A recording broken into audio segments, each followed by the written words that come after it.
Hey guys, how you doing today? This is Josh Trees with WeHangChristmasLights.com. And first I wanted to ask you, can somebody chat in for me real quick if you guys can hear me? I just want to make sure that we're good on the technical side. Maybe JC, if you could do that for me.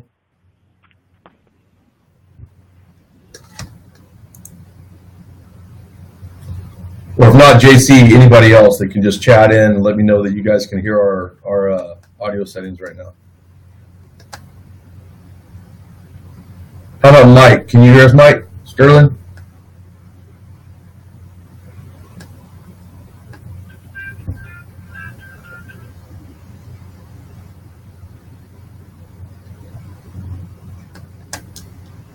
Okay, I'm not getting anybody that's chatting in yet. Want to make sure you guys can hear us before we get started on this.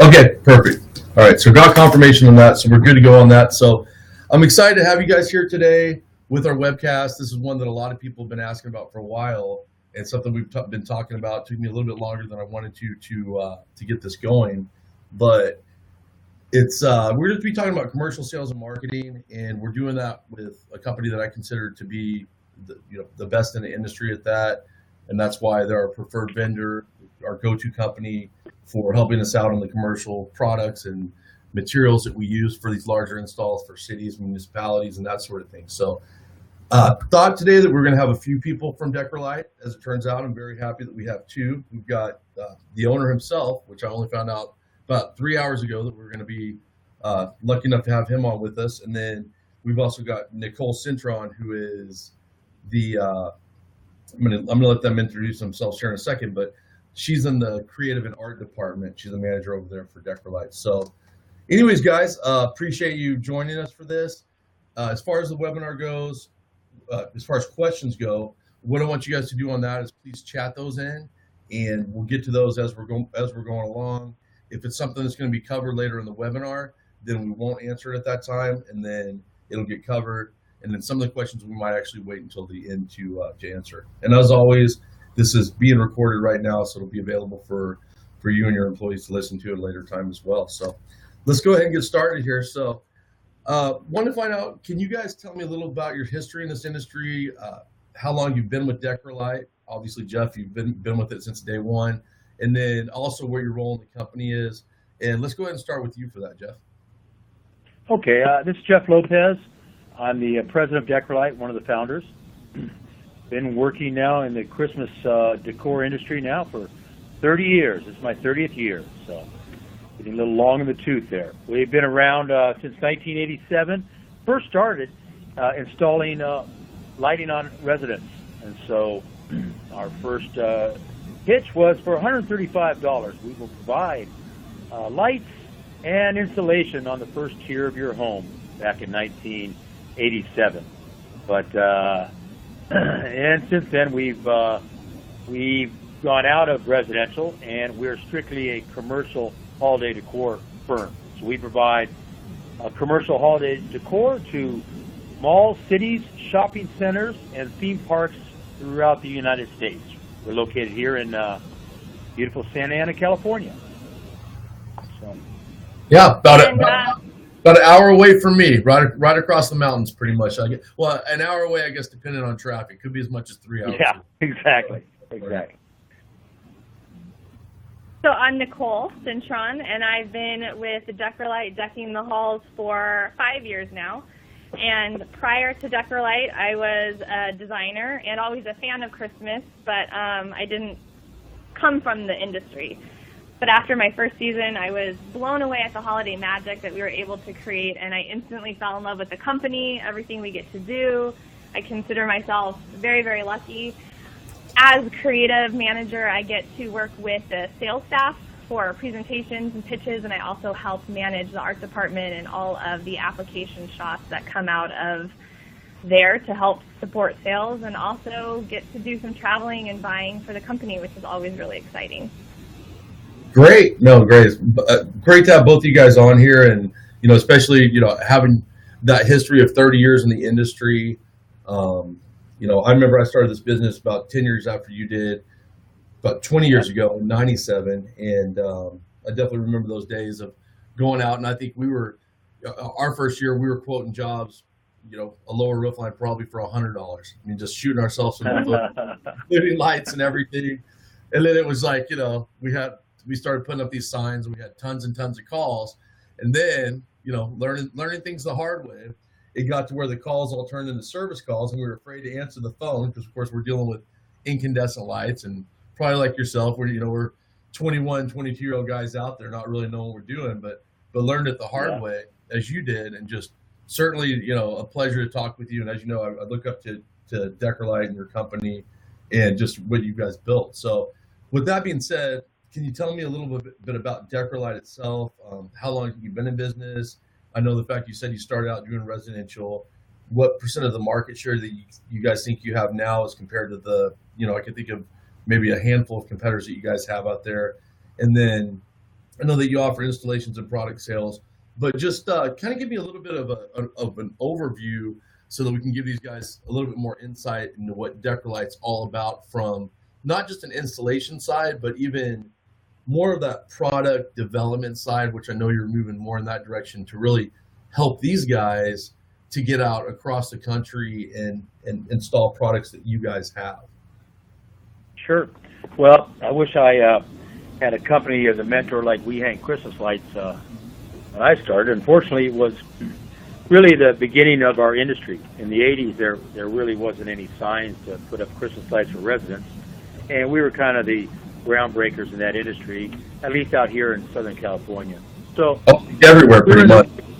Yeah, we were in the residential industry for about 5 years, and we kind of grew out of the residential. We really,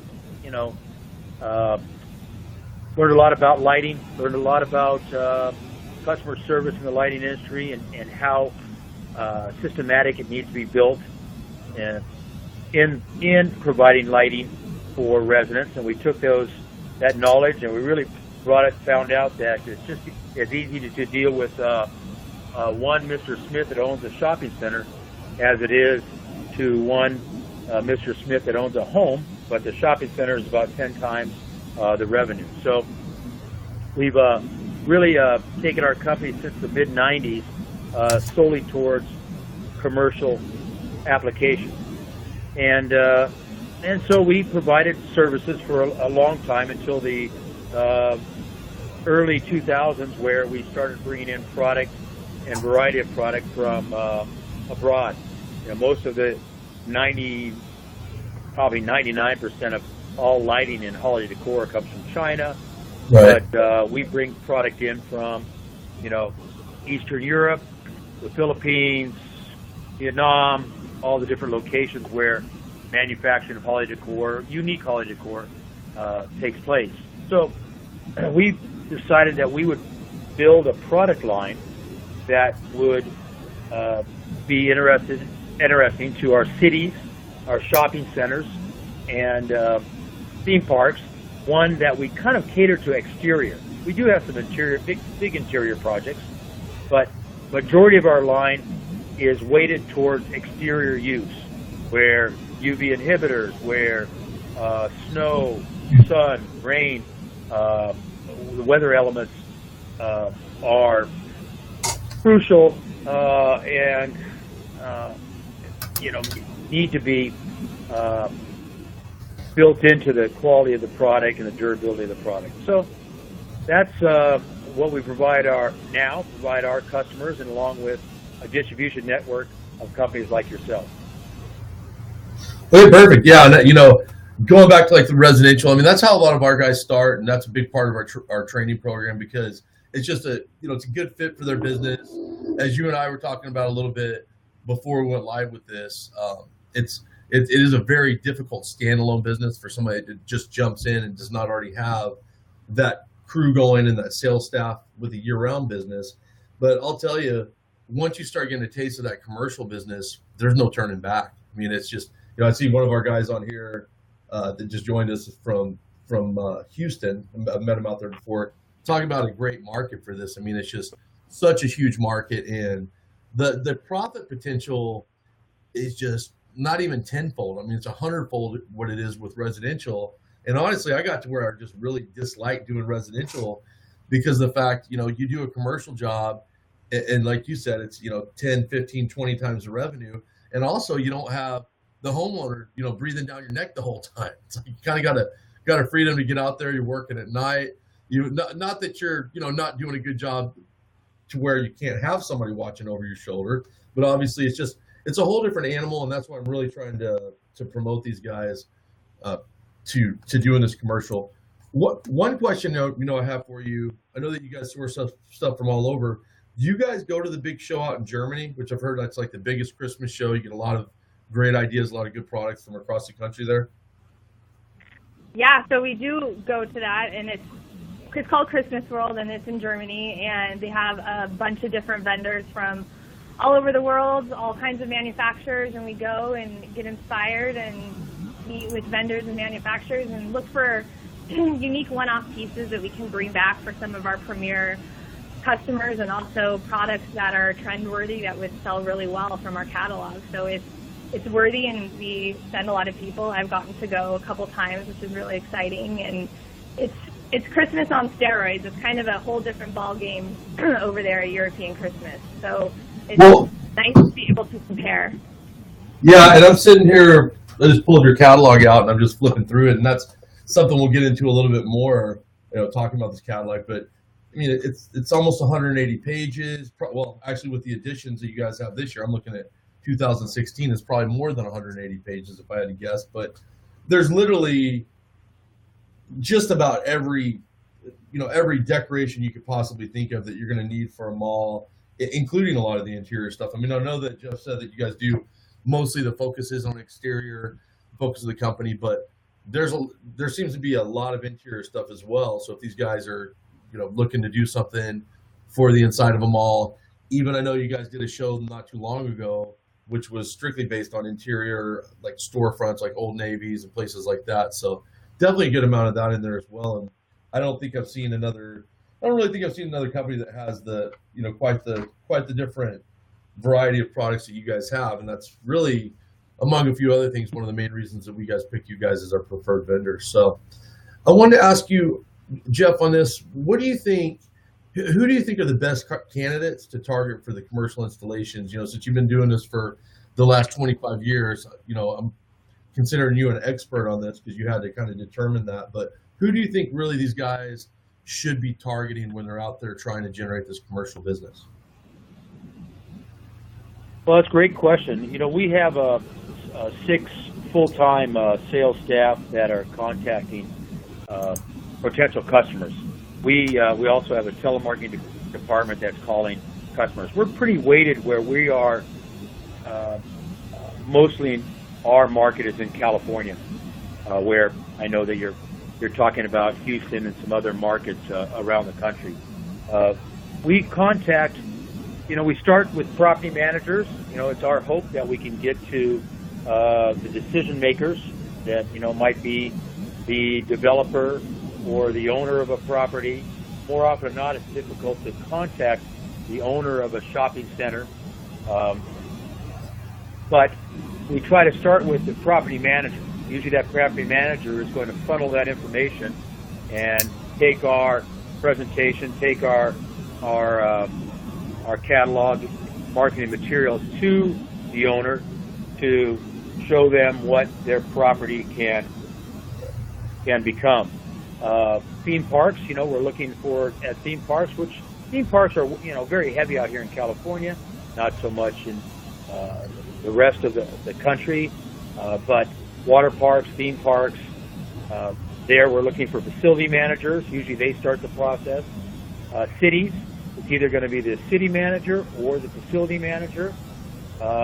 Cities, it could even be the park manager that, Parks and Recreation that is saddled with providing holiday decor for that particular city.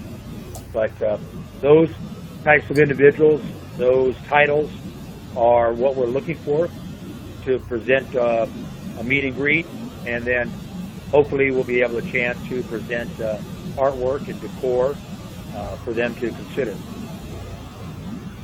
Okay, great. Yeah, just as I'm kind of making notes as you go along and just kind of putting stuff down that I want to add to it. And as I was writing it down, you were hitting on like the parks and rec directors. I mean, you wouldn't think that they would be in charge of that, but a lot of times, I know some of the different municipalities that we deal with, that's exactly who it is. And then I would say most of the time with the different commercial properties, shopping centers, and it usually is a property management company. Maybe at a trade show, we might stumble into or a guy might stumble into our booth that's an owner, give you his business card. But even in that case, a lot of times it seems like they're more difficult to get a hold of. But definitely the public works guys too are somebody that we seem like, or that we've dealt with sometimes.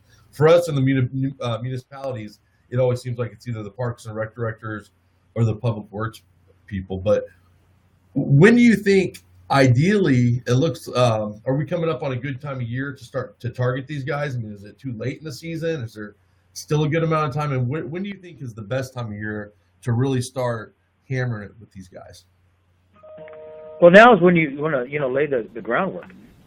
Cities work off a fiscal year, so cities throughout the United States budget from July 1st through June 30th, and so that's their budget. So they whatever they spent previous year, is pretty much, that bucket is going away. So they really are either working up budgets or already included budgets, but you want to start calling cities now, because they're going to start spending that money beginning of July, beginning of August. They can start cutting POs. So you want to start getting in front of cities now. Shopping centers, your smaller shopping centers, are a little later in the year. They've got to get through Memorial Day usually. So shopping centers, you're hitting them hard in July and August. If you're dealing with a big theme park in your area in the United States, you're trying to get a hold of them in February and March and April to work on their programs, because the theme parks, they buy early. So, the other, we still receive a percentage of business from your large Christian churches throughout the United States. They are really, the summer months are a good time to hit on these large entities, because they're going to need parts and pieces for their property, for their stages, their outdoor venues, or entrances. And so really from now on is the time to start laying that groundwork and getting those calls. Okay, yeah, I'm sorry, go ahead. No, I was just going to add that we've noticed that our customers are contacting us even earlier and earlier, and I'm not sure if it's the planning process or we've trained them, but really there's no off-season. We kind of move seamlessly into the new planning period. But what we've noticed is after or around July 4th is when the property managers seem to think, oh, hey, Christmas is coming, and start calling on us. So that's a good tip too, 4th of July. Yeah, no, and it's funny because we're really looking at adding some stuff to our business, because we really, as you guys probably know, I mean, I don't know how much you guys know Jeff or Nicole, but I've talked to Stacy about it more, but we focus a lot on lead generation and marketing programs, and we're trying to get into doing that in another industry, possibly like the pressure washing or the landscaping industry. But it's so difficult for us to find the time to do that. I mean, we're sitting here looking at the calendar like it's already May. It's already May 3rd right now. It feels like I'm already starting to stress for Christmas, just like you guys probably are. And we're looking at our calendar, and pretty much till through June, it's booked with stuff we're doing just prepping for Christmas. Right. A lot of our stuff is, with the training programs that we offer and lead generation and our estimating app. But it's funny because I know that you get this question you probably have for the last 30 years, Jeff. Well, and you for the last 5 years, Nicole. Well, what do you do the rest of the year? Yep. That's the first question. That's cute. What do you do the rest of the year? It's like, well, we prepare for it. It's like try to jump into the business and then you'll know. So now let me ask you this. We talked about who we want to market. What are the best ways to market to these people? Is it going to be the emails, the phone calls, office visits, just mailing brochures, your traditional ways? I mean, have you found anything that seems to work better than something else? I mean, I know that you said you have a sales staff of 8 people, Jeff. I'm assuming that a lot of that's probably inside sales, but I guess they're probably also doing some traveling once they, once they make a good connection. But where are those guys really spending their time, and what are they doing to get this business? So, I started actually in the marketing. No, I just started in the marketing department with Deckerlight, so I thought I'd jump in with this question. But I think for us, the most important thing to know is where our customers lie, and we've done a lot of research in terms of social media of how to touch those customers. So we find that cities and business improvement districts are mainly on Twitter, and our shopping centers are on Facebook, our distributors are on Instagram. So it's important for us to have consistent messaging across all of our social media. We do a lot of email blast campaigns. I'm sure your group is familiar with that, with discounts and information, industry trends, things that we can just keep everyone in the loop on. We try to touch our customers 6 times a year or more. Sometimes it takes quite a bit more to establish those relationships and partnerships. But we also do direct mail pieces too, whether it's a card or we might send a sample out or a take the survey and enter to win type thing. Not everybody needs Christmas right away, but I think where we excel at is just educating our consumer base about what we do, so when they're ready to purchase Christmas, like we're the first person or the first company they think of. Yeah, so you're also staying in front of them. Josh, just to piggyback on that, if I was starting up today, I'd begin to build my my database and just continue to build that database, whether it's property managers, whether it's facility managers of cities, whether it's park and rec managers. But I'm just going to start building that database, and because I'm going to try to touch this person, I know it sounds like a lot, but I'm going to try to touch that person 6 times. I may send them, touching that person may mean just an email blast. Maybe it's a flyer. Maybe it's a catalog I send out to them. Maybe it's a call I give to them and leaving them a message. And so I'm just trying to build that database in my territory, my geographical area, that's probably not larger than 50 miles radius from where I'm at, because my installation team, my sales team, my maybe 100 miles at the right, probably closer to 50 miles, and so that way I'm trying to build a customer base that's close to my center of my operation, so I can service those individuals and during the peak time of the year. And there's probably a huge amount of business within that 50 miles or 75 miles, like you said. I mean, depending on what most large cities that you're going to be in, even medium cities, there's going to be a ton of business in those areas.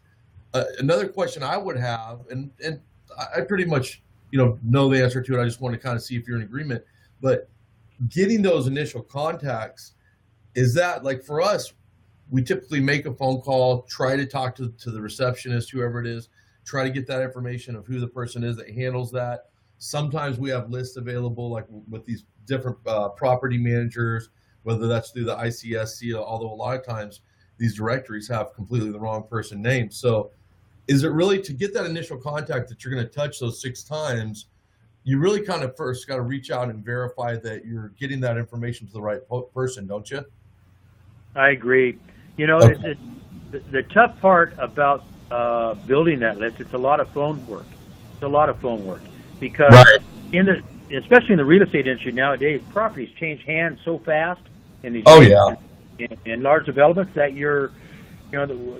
I think in marketing it was like the average was 13 months where they're changing. So one year you have that'd be in a mall or a large shopping center. So one year you have one person, the next year you have entirely new person. So you're constantly verifying that you're the person that's at the city, you're the person that's saddled with Christmas this year. Well, lucky you. You only got 270 more days left. Let's start talking about Christmas. And so we're always, you're always calling and praying and. You guys there? A database. Yeah. Okay, lost you there for just a second. Yeah, so and I definitely the phone calling, that's a big part of it. I wish it wasn't. I'm more old school. I like to go knocking on doors, get out of the office, but unfortunately, you can't cover near as many offices by walking to them in a day as you can calling them. So every once in a while I still get out and knock on a few doors just to get out of the office. But when you mention touching on these 6 times, I'm looking at one of our catalogs. It's probably somewhere like something that you mail out. It's just a trifold brochure. It's the inexpensive one, but I'm also looking at your catalog, which, and I'm skipping, just so you guys know, I'm skipping ahead a couple questions, and we'll get back to these other ones. But I'm looking at this beautiful catalog. It's non-branded. It doesn't say Deckerlight anywhere on it or anywhere in it. I could put a nice sticker right on the back that says WeHangChristmasLights.com or whatever my Christmas light installations company is, and I can buy these for about what, $2.25 a piece? Is that what it is? Yep. It's just $2. $2.25. $2.25. $2.25 plus shipping, yeah. And then also, if you have a big enough run, or if it's super successful for some of your entities, then we can do custom covers. So we just have an unbranded cover that you're probably looking at, and again, there's no pricing within it, but you can send in your own artwork, so you don't have to put that sticker on it. You can make your own design. You can put your own messaging on the front, which is really powerful too. So you kind of have your own catalog with the help of us. Absolutely. And I think that's what we're going to look at doing for our guys, since we do have so many locations. We're going to look at going ahead and doing that next year. But for now, we just put a clear sticker on it. It fits right in. People wouldn't even hardly know. Works. And I'm telling you, like, anybody that's listening to this, people that are going to listen, you should get a sample of this, because it's going to make you look like the most professional game in town, because you're utilizing the resources of Deckerlight. Literally, their art department is designing this. I mean, this thing takes months just to design. So everybody, every single one of you guys out there that wants to go after commercial business, you've got to get these in your hands. They're very reasonable price. I don't see this as something that you're going to send out all the times. I think this is a little bit more for the warm lead, probably. I wouldn't be opposed to sending out 100 just to see what happened. But do you guys think that this is something to wait maybe a little bit more till you make sure that? I mean, I guess as long as you've got the right contact, it's just important.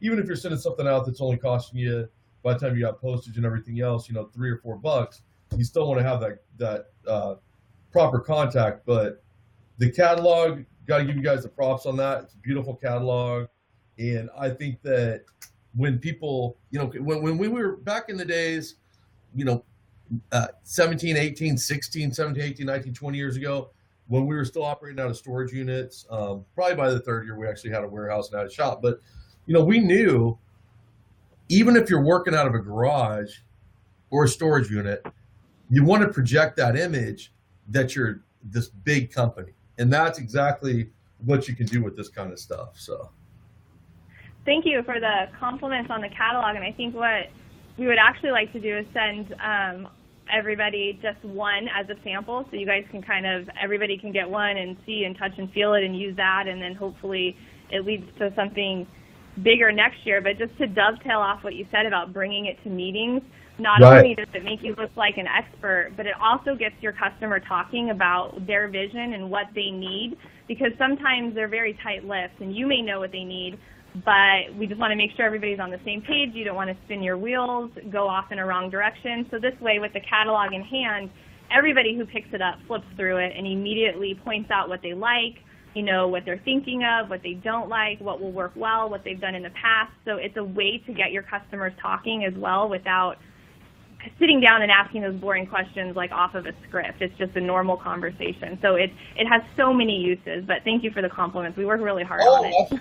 No, absolutely. It looked great last, every year that I've seen it. So I love the idea of sending one of these out as a sample to everybody. It's going to be a great resource for them, make them look more professional. And just on that note, another thing, since we are talking about focusing on the commercial sales and marketing, when you guys are out there meeting with these people, don't wear your flip-flops and your just dress up a little bit, wear your khakis, wear a polo shirt, something with your name on the shirt.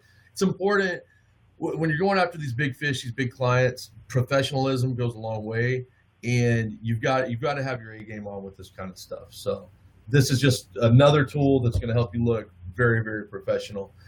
Now, let me ask you this. Are there any regional organizations? I mentioned that we're part of the ICSC. I've talked to a few guys that are part of downtown associations. What do you think? It's Chamber of Commerce, municipal associations. What do you think would be the most important for these guys that are getting started in this? Well, your chamber, I'm sure most of your participants are chamber members. If not, it's pretty inexpensive, and it's good to be a chamber member. We're a chamber member in my city. I live in the city of Seal Beach, but we're also a chamber member here in the city of Santa Ana. It's just important to be recognized locally. You're always vying for that city business, and it helps when you're a chamber member. There really are not a lot of credible entities for Christmas. We belong to the ICSC, the International Council of Shopping Centers. Right. But I really think that if I'm in a particular state, I would do the League of Cities shows. Each state has a League of Cities. So if you look in, let's say, state of Illinois, and you're going to go to the League of Cities, and that League of Cities show, well, state of California, here we are. We have the League of Cities show that it'll go to Northern California. So this last year was in Long Beach, Sacramento. Oh, This year was in Long Beach. Yeah, right. And then previous year was in Sacramento. And right. So the League of Cities show, I recommend a 10 by 10 booth. It's a great show to meet a lot of cities at one time. Cities should be probably about 25% up to 30% of your business. Okay. So I would recommend you're working that entire state as much as possible, as also much as it's physically possible to service. Here in Orange County, I think we have 35 cities, and so those cities which are all within a 50-mile radius, we'd like to see that we could be a part of their programs, or providing them either banner service or some Christmas service, or just sell them light bulbs. Absolutely. And just like you said, getting out there and staying in front of them and making sure that what's important is making sure that they know your name when it comes time to do that buying, and when it comes time to buy the lights and decorations, or call for the installation, or even when it's just time when a contract's up and they need to get a competitive bid, and just that your name pops up. So what do you think, residential jobs, a lot of these guys that we train, and they're out there doing residential jobs, we're used to getting an answer on the spot. And that's not going to happen with commercial jobs. What do you think is an average sales cycle, on an average bid? I know that there's some of them that pop within a couple days, but there's some that might take 6 months. But what would you say a good average is on that? In either one of you guys can answer the question. I'll leave it up to you on this. I would say 60 to 100 days. It's tough. What happens as you move closer to the holidays? Thanksgiving helps you close all deals. So if you haven't closed that deal by Thanksgiving in a commercial deal, it's probably not going to close. But you're done. Usually, these deals, especially city projects, it's going to be 60 to 90 days, in that range. Okay. It's a process. Usually you have a meet and greet. Usually, if you've got a meeting, it's a meet and greet. You're presenting, a catalog or your services, or shaking hands and giving them the ability to view you and communicate what they want out of their services. Then usually you're going to present one time. Okay, here's our proposal. Here might be some artwork. Here's some great ideas that we talked about at our meeting. And then, you may go for one more close after feedback from that proposal. Oh, no, we're thinking about this instead. And then they may, cities need to take that to the council. Shopping centers need to take that to the owners. Or, depending on the budget parameter, a lot of property managers have, up to $50,000 signing, $100,000 signing privileges of proposals. And so it's in their budget. They may make the signature on that third meeting or that second meeting. So they pull the trigger. Yeah. So that range of time, I think, is realistic. Okay. No, that sounds about right, definitely. And then one thing I did want to bring up too, as far as it's important for these guys to know when they are approaching municipalities. I think it's pretty much the same across the board throughout the United States. And I wanted to ask you about this with municipalities. Generally, they don't seem like they're allowed to even give a 50% deposit. Like, they're not ready to cut a check for anything until that work has been completed. Have you guys experienced that same thing with municipalities? Yes, really, when we train our cities, we still ask for the 50%. We always ask. Right. We always ask. You never. I think you never know. I mean, we did the city of Beverly Hills for years, and they always gave us 50% up front. Did they? Okay.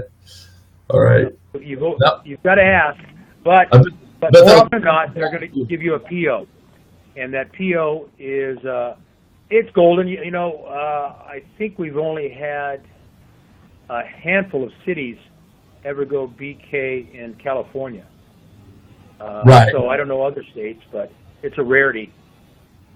Maybe Detroit, a couple others, but yeah, you're right. It's definitely a rarity. I mean, it's pretty much a guaranteed thing once you get that in hand. And then my experience has been once that you get it up, you get all the lights and get the job done to their specs, then they get you paid pretty quickly. No. Yeah, we're asking for a continuation payment too. So we're going to ask for, let's say that we're not getting 50% up front. We're going to ask for 50% upon installation and the balance upon removal, or we're going to ask for 50 at the beginning, 30 at the end of installation, and 20 at removal. We're still going to ask. Sure. I think that's just being a prudent business person to always ask. Absolutely, you can't go wrong with doing that. Now, what is the average dollar amount on a commercial and municipal sale? And I'm saying one, not if you're just selling them the products, but let's say kind of a good average on a job that's commercial or municipal. I know generally the municipals are going to be even more than like a small strip mall, for instance. But just want to give these guys a little bit of idea of kind of like a standard potential for these jobs once they are getting in front of these people and getting big requests. Well, it really is a range. Just as a company, our average is 11,500. Okay. That's just for us, and that's taking off the top 10 and of course your bottom 10 and top 20 and your bottom 20. And you guys have hundreds of deals though, am I correct? Yeah, we probably have 1,000 to 1,500 deals going per year. Yeah. Got it. So okay. I'm trying to, but if I'm working on projects, I'm going to say it's going to range anywhere from 3,000 to 25,000, and so it's going to, you're going to have some big projects. You're going to have some big tree lighting programs. You're going to have some big perimeter lighting programs. You're going to have some big decor programs. But on the average, you should be looking in that range there, 3 to 25,000. Now, I know, like you said, you guys have done some theme parks, and I know some of them. I've told people you guys have done, Disney's a client of yours, Universal Studios, I believe SeaWorld. What was your the best pop into the champagne day that you guys ever had? What was probably your biggest deal that you can remember? Just kind of that one that's considered the pie in the sky, but they do happen. I've seen happen, deals happen that are definitely over a few $100,000 with our guys, and I've heard some of your guys, some of the deals that you guys have had. So what's been like one of your top dollars, would you say? We've been close to a $2 million project. And, wow. Yeah, those are pretty neat, and those take usually a number of years to develop. But it's all about building and relations, and we've had a good handful over $1 million, and those are big projects. They take a lot of energy, and a lot of people have to work on them. Projects like that, you're hiring a project manager, and you're hiring a lot of people to support those. But those are great. You love to talk about those stories, but just like those fishing stories, all the ones that got away too. Yeah, exactly. That's true. No, that's true. And then when you said you're hiring a project manager for that, so are you? Because a lot of guys, they got the fear of, man, if I got a big job like that, I don't know how I'd do it. And I think a lot of them are capable of it. Maybe some of them aren't quite as capable, but it's I think that with our assistance, with me helping them out on our our end, and Matt, and then you guys with the support that you give, I really think that most all these guys could accomplish these bigger deals. But are you literally like hiring a project manager that is just a seasonal guy? Yeah, we hire a project manager. We for a seasonal time. We had a project last year, which was not even in our area. It was, in another complete state. But we hired a project manager for that. Because it's and Christmas is not that technically different. Right. You need, of course, it's all about planning. It's all about preparation. And Absolutely. so these big projects, you have to really just break those down into little bite-sized pieces, and so they can be, detailed down into what supplies you need, number of man-hours that it's going to take, who's going to oversee that. And so really it's a lot of just strategic planning, project planning that to make that project happen. And there's always somebody that's available seasonally to help those big projects. You're going to pay a little more for that person? Of course you are. Right. Because you want the qualified person to make that project happen and relieve that anxiety, that stress that happens with these larger jobs. Couldn't agree more. And that you're right. I mean, if you're not, you got to spend what it takes, and you got to build that into your bid when you're initially doing the estimate for these large jobs, because otherwise, we've all been there where, you're laying in bed, staring at the ceiling, you're just super worried about the project that's coming up. And the bottom line is there are good people out there. You are going to pay for them, but you can find them. And that's where a lot of guys run into trouble, is they're just not willing. They want to find somebody for a shoestring budget. And that's why you've got to have good margins built into these jobs, because the good people are out there. But number one, you've got to be willing to pay for them, pay for the services. And then number two, you've got to be willing to check out their background. I'm talking about references and their experience and all that kind of stuff. But it's it's pretty much like having a construction manager or a project manager. I mean, it's the same type of stuff, like you said, and it's all very executable. It just has to be, with this business, as we both know, you've got to be so organized, because I always tell people, they call me up and they're talking about getting into the business, and I tell them, it's not like a painting business or not like a landscape business that's year round. You can fall down, you can pick yourself back up, you can make a few mistakes here and there. You do that in this business, the season's gone, you're hating it, you're never doing it again. So organization is key, and also just having the education and the support that you guys offer and what we offer for these guys. So that's for sure. Another question for Nicole here. Can your art department, and I kind of know the answer to this, obviously, I just want to have you explain it to the guys that are listening in right now. What can your art department do to help our associates with renderings, that sort of thing?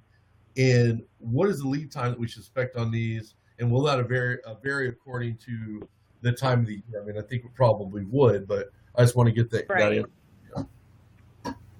So, yeah, it definitely varies. And in the height of our season, we would probably say 2 weeks, 10 working days total, just to get you guys something. But it really depends on kind of what you guys give us, So good information in, great app shots kind of out. But we have kind of a great little resource library that we can share with you and your team about, what kind of photos we like to work with. And I think it's really just doing what you guys do, is going out to that discovery meeting and gathering all that information. And instead of doing it yourself, it's kind of just a big phone call that we would get together and say, okay, this is what the customer is looking for. This is their budget. Budget is really, really important. So I think there's 3 things I think you need to utilize our art department. And number 1 is a budget. Number 2 are kind of really good photos that we can work with in Photoshop, so we can overlay that decor. And then number 3 is something with scale. Okay. Yeah. No, scale, just to be able to put things in perspective, and those resources I was talking about, they kind of go into what kind of shots we like with background and foreground. And if the tree is, you're planning on a tree, take your shot vertical and not horizontal. Little things that you wouldn't think that really matter. But if we pay attention to them, the artwork that comes out of it is substantially better, and it'll make your pitch so much more magical. Yeah, and I've seen some of the stuff you guys have done specifically for our WeHangChristmasLights.com licensees, and it's awesome. I mean, you guys truly are a partner in this with them, because I've talked to other vendors. I've been doing this for a long time. I know, everybody everybody that's out there that offers this kind of stuff, and there's people that offer similar products, almost the same product line that you guys have, a couple out there, but what they don't offer is they don't offer that support and helping us through this selling process. Like you said, doing the stuff that takes a lot of time, doing the actual renderings where you're putting a wreath up on that building and it looks cool. It's not like some cheesy looking thing. Like if I was to just cut and paste something out and take a picture of it, it doesn't look tacky. It looks really classy. And I think it's a huge, thing when it comes to us being able to sell these jobs, and our licensees and our affiliates that we have out there and the other installers that we work with, is the fact that you guys bring that added value to the table. Because a lot of times people are like, well, Decra Light's kind of expensive or this and that, which I think it's right in there to the ballpark with everybody based on my experience. But the one thing that I do see is the tremendous added value when it comes to selling these jobs, because not just anybody does that. And I know that I've been to your guys' place several times. I'll be there again when we do our training coming up in June 8th, 9th, and 10th. Hopefully some of the people that are on here right now will be there, or people that are listening to it. But I know, like with the Cars Land thing for Disneyland, that was a collaboration between you guys and Disney. And it's pretty cool to see in your warehouse these finished products that evolve based on an idea. And I know that I could go to a customer, and it could be let's say maybe a theme park somewhere in Virginia or something, and I could get the ideas, get the colors, get the themes that they want, whether that's like Snoopy or Charlie Brown and that kind of stuff or whatever. But I can get those ideas, I can take them to you, and I know that there's that full support system of that art department to where I don't have to go through all the brain damage of figuring that out. You guys are here to do that for us, and I just think that that's a tremendous value that I want to make sure that these guys understand. It definitely is, and people are really visual, so it helps selling the project, but in the end, it really helps with your scope of work or your install guide, because at the end, you have artwork that somebody can look at and then look at the building and make sure that it accurately reflects that. And that's something that we're really proud of, too, is that we don't exaggerate our artwork by any means. Right. There's very clear examples of a photo, a render, and then an actual installation, and they are so dead on. And a lot of our competitors tend to exaggerate, and we hear that from our customers, and we've seen it. So it's something that our art department is really proud of, and we're more than happy to help you guys sell your project. No, that's great, and that's where the scale comes into being important as well. And Right. and when you're going out and you're trying to sell a job for even $100,000, even $75,000, much less $1 million job, you better have your ducks in a row. You better have your selling shoes on, and you better have some nice marketing tools to go along with that. And that's what you guys offer, even the smaller guy out there. So, one other thing I want to quickly touch on too is that when, especially some of these guys that come out to the training that we're doing out there in June, and guys that are getting trained by us and so forth, there's also opportunities, aren't there, across the country to where you guys will sell jobs, you'll sell the products, and you're looking for some installers to a certain degree. Isn't that the case? Definitely. I don't think we've gone down that road yet in a partnership, but that's the ideal, I think, relationship that we'd like to have with the WeHang group. So, and then it's a win-win for everybody, and it's, No, absolutely. Yeah, that would be ideal for us too, because we have projects we get all around the country, and we don't have a strong network of installation companies that we always feel confident on. So we're always looking to develop that partnership. And I think we have a big project in South Carolina this year. I think we got one down in Texas, and I think in the Houston area. And oh, really? We have a number of them in some small cities. And so I think that's what we probably needed to work on that between our firms, to make sure if we have a project out there, at least we can, have somebody in your family of provide us with services for that. Yeah, for sure. Absolutely, absolutely, and that's something I look forward to talking more with you about, Jeff, once we're up there in June. So, what logistically wise, or actually, let me ask you this first: what would be the most popular products to sell and install? I mean, I know, like I said, I'm looking at this catalog, and it's full of, you've got all kinds of stuff, just tons of things. But can you give me an idea of like what some of the more popular items would be for the municipalities and strip malls and shopping centers and that sort of thing? So definitely lights, but if Right. we're talking about besides lighting, so decorated garlands, wreaths and trees, sprays, all of those kind of coordinating elements kind of first, just for main coverage to really get Christmas down at like the patron's eye level. And then, specialty lighting or decorative lighting elements, people tend to build up their entrances as a kind of a secondary overlay of design. Right. But we really try to offer like a really wide range of projects. So there's all kinds of elements for all different types of applications and themes. But Yeah. really what's great about our projects too in our catalog, so we'll show an application shot, but that's just one way to use it. I mean, something that's ground mounted and we show it in landscaping is great, but I think where we excel in creativity is take that same element, flip it upside down, and hang it from the ceiling, and it becomes a magnificent Christmas chandelier that no one's seen before, and it's a new element.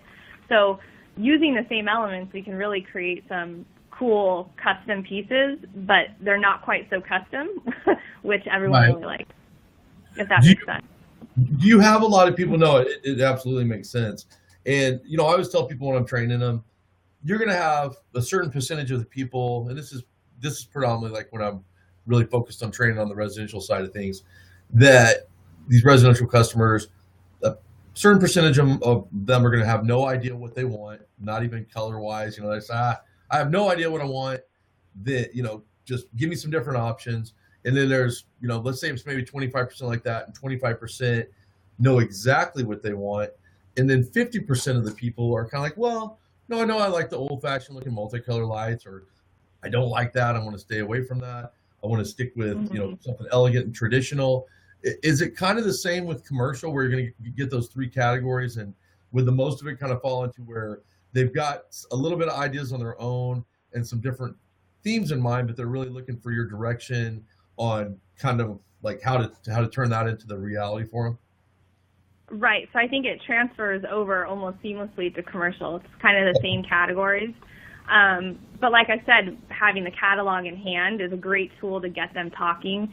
Some people really don't want to talk, and as the industry experts, they really want to leave it up to us. There's like, here's the budget, here's my focal points, kind of show me what you do and wow me type thing, which I think we're really good at, and we always do wow them. But when it's very difficult when you get, I don't know what I want, I don't have a budget, show me some stuff. And so it's like, where do you start from there? So again, with our resources, we have some pre-packaged or pre-designed themes on theme sheets. And there's no pricing. They're just it's kind of like a lookbook of decor. So there's like a multicolor theme and a classic theme, and maybe all gold and silver, which is our elite theme. And we like to send that out just to, again, get them talking. They can point out a couple pieces in each one, or if they point something out and then you can say, okay, well, that piece is X amount of dollars, and does that fit within your budget? Then all of a sudden you have a go off of, or how they react to that number. So it's really about getting them to focus. But we've worked with all kinds of entities, and going back to Cars Land, Disney, that was very much a collaboration. A lot of people just hand it over to us completely. Like, I don't want to have anything to do with the creative. I'll know what it is when I see it, and then they love it, and then they'll sign off. And a lot of times it really is a true partnership like that Cars Land. Right. Well, yeah. And the thing is, too, is you do have to kind of have an idea from that customer as far as, like you mentioned, budget. I mean, you can waste a lot of time. Even on a residential job, there's guys that a large residential job could take a few hours, and the customer's completely surprised. They're bidding it at $10,000 or $12,000, and the customer thought it would be $1,500. So I think it is important to try to get an idea of budget that they have, or just at least give them an understanding that, hey, I just want to let you know, this is great. We're going to do some great renderings for you, but I want to kind of give you an idea of the ballpark of the price, Because if they're looking, if they're thinking something in their head and it's translating into $100,000, and they're thinking it's translating into 20 grand, you're just going to waste a lot of time. So do you think it is kind of important to somewhat try to get something, just some sort of an idea on budget, even though they don't like to tell you? I mean, I have had customers, I'm sure you have too, that they'll give you the exact budget, which is perfect. And I love that. I just say, hey, you know what?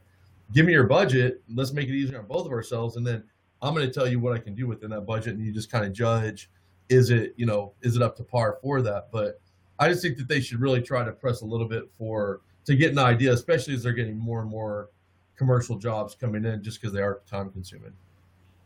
Definitely. So just a couple more questions for you guys. What is the average time that it takes for a product to ship after it's been ordered? So once I call and place an order, what am I looking at? Not necessarily lead time, but just lead time out of the, well, I guess it would be lead time out of the door. Plus there's obviously going to be the shipping time depending on what part of the country these guys are in and receiving it. Yeah, you're looking at 48 to 72 hours. And, it depends. If someone's in Florida, you're looking at probably 5 to 6 days of travel time. Right. At a reasonable rate. You're trying to go as low as possible. Luckily, we're in the, Orange County, Los Angeles market, so we have a lot of freight forwarders in our area to shop the price. So that's the range. Of course, if you're looking for something that needs to be produced, in other words, let's say if you're looking for some production, then that production time we're gonna let you know, hey, this takes 2 weeks to produce. I need a 12-foot wreath. So we may not have just 12-foot wreaths hanging on the shelf. Right. So then you look at more lead time, like I was talking about, where it's not necessarily the time from order to ship, but it's got to be actually produced because it's something custom. Yeah, if it's got to be produced, it's probably going to be 2 to 3 weeks if we have to fabricate it. That range. Yeah. Well, and I also know that you guys will do what you can when people are in a pinch. I know that it's a little bit different for us because we're in Southern California, but I know that we've been in a pinch before, and I'll call up Stacy and be like, hey, I'm in a pinch here. I've got to pick up some ornaments. Can I send somebody by, at 5 o'clock this afternoon, and I'm on the phone with her talking at 2. Can I send somebody by to pick up 4,000 ornaments? Okay, we'll get it done for you. So, I know that you guys will also do things if not saying that that's going to be a norm, but I know that you guys are, you try to accommodate as much as you possibly can. Oh, certainly. We know the pain of the holidays. We know the pain of the customers. So we sympathize, very easily with somebody in a pinch that time of year. Do you guys offer terms at all? Like any kind of terms, net 30 or anything like that? We do offer net 30. We offer also extended terms. They just need to be qualified. They need to have we qualify them within 24 hours if they send an application. And we also offer dating too. Depends on the size of the order. So certain customers will take a light order now with payment not until November 1. Okay, good deal. All right, so that's very good to know as well. All right, guys. Well, I think that's about all I have. Is there anything that you want to add at this point, or anything else that you thought of? I don't see anybody out there have any questions for us. I'll switch over to the chat right now. It'll be a great time. We'll just kind of see if there's any questions. And I remember talking to you, Jeff, probably 18 years ago, and I got you on the phone, and I was calling about like a 35-foot Christmas tree. And after calling a couple people, it's like, this is the guy you need to call. Deckerlight, Jeff Lopez. You're probably a little easier to get a hold of then than you might be now, just because of the way the company's grown. But just like you're being real helpful to this day with us, it was helpful then. And I appreciate having you guys as a partner in this for WeHangChristmasLights.com and for the other installers that we work with. And I just think it's a great resource. And I think a lot of these guys are crazy for not coming out in June, but I think we're going to have a good amount of people out there, and I know that there's limitations that some of these guys have, but I'm really looking forward to that 3-day training, the 2 days that's going to be spent with you guys on hands-on exercises and that sort of thing, as well as the the sales and marketing stuff that I'm going to be doing with them on Saturday. So For sure. You know, as a business people and adults, you know, we can't have enough continued education, whatever the industry you're in. And so I think these seminars that you hold for your team and your partners are great. We just can't do it enough. So we're happy to be a part of it. great. All right, Jeff, Nicole, thank you very much. You guys have a great rest of the week, and I'm sure I'll be talking to both of you guys soon. Awesome. Great. Thanks. Thanks again, guys. Have a great afternoon. And thanks everybody for joining us. Appreciate it, and hope to have you guys in our next webinar. And like I said, this is being recorded, so I'll post a link on our Facebook page, and then I'll also send an email blast out.